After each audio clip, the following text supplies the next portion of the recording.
क्या आप जानते हैं कि दुनिया का 20 से 30% क्रूड ऑयल जहां से गुजरता है अब वहां पर एंट्री फीस लग सकती है। जी हां दोस्तों, ईरान एक नया और सख्त कानून लाने जा रहा है जिसके तहत ईरान स्ट्रीट ऑफ हार्मूज पर अब टैक्स वसूलने जा रहा है। इसके लिए बकायदा ईरान की असेंबली ने एक कानून पारित किया 30 मार्च 2026 को और इसे ट्रांजिट शुल्क नाम दिया गया है। अब इस मुद्दे पर ईरान का क्या तर्क है? ईरान का ये कहना है कि काफी समय से हार्मूज के रास्ते से जो क्रूड ऑयल के लिए जहाज या फिर वहां से जो माल गुजरते हैं, इसके लिए जो ईरान द्वारा सुरक्षा और इनके चारों तरफ के जो इन्वायरमेंट है, इन इन्वायरमेंट के ऊपर ईरान का काफी खर्चा हो चुका है।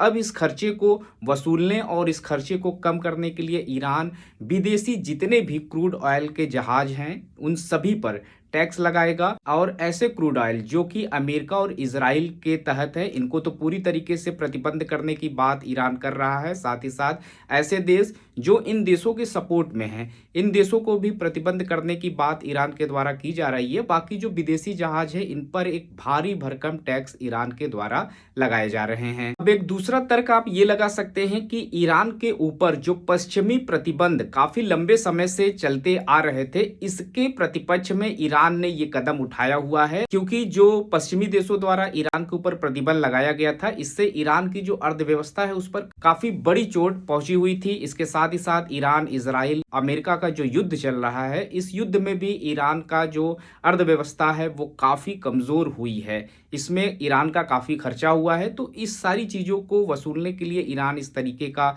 शुल्क, इस तरीके का टैक्स लगा रहा है हार्मूज के ऊपर। अब भारत पर क्या असर होगा अगर ये टैक्स लागू हो जाता है? तो ग्लोबल ऑयल सप्लाई महंगी हो जाएगी और इसका सीधा असर आपकी जेब पर पड़ेगा। डीजल और पेट्रोल की कीमतें आसमान छू सकती है, क्योंकि भारत पूरी तरीके से अपने क्रूड ऑयल के लिए सबसे ज्यादा इन्हीं रास्तों पर डिपेंड है। इस मुद्दे पर आपकी राय क्या हो सकती है? इसके लिए आप कमेंट बॉक्स में अपनी राय जरूर से कमेंट करें। साथ ही आप कमेंट में ये बताएं कि क्या अंतरराष्ट्रीय रास्तों पर इस तरीके का टैक्स लगाना सही है या इस टैक्स के बाद दुनिया में एक नई जंग छिड़ सकती है। इसके बारे में अपनी राय कमेंट बॉक्स में जरूर से कमेंट्स करें और इस तरीके के अपडेट्स पाने के लिए आप हमें फेसबुक पर फॉलो कर सकते हैं। हमारा यूट्यूब पर भी चैनल है जिस पर हम इस तरीके के इंफॉर्मेशन आप लोगों तक पहुंचाने का प्रयास करते रहते हैं।